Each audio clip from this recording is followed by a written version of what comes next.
as-satr ma'nosiga munosib bir qissa.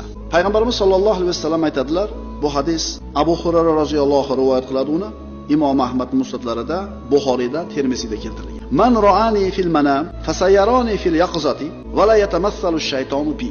Kim meni tushida ko'rsa, uyg'oqligida ham albatta ko'radi. Chunki shayton meni suratimga kira olmaydi dedilar. Kim tushida payg'ambarimizni ko'rsa, rostdan payg'ambarimizni ko'ribdi. Chunki shayton payg'ambarimizning suratida kira olmaydi tushimizga.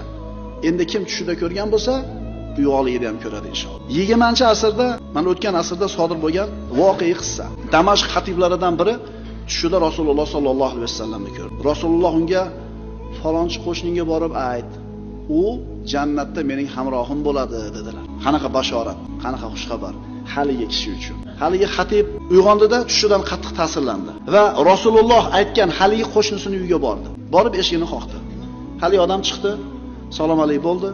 Xullas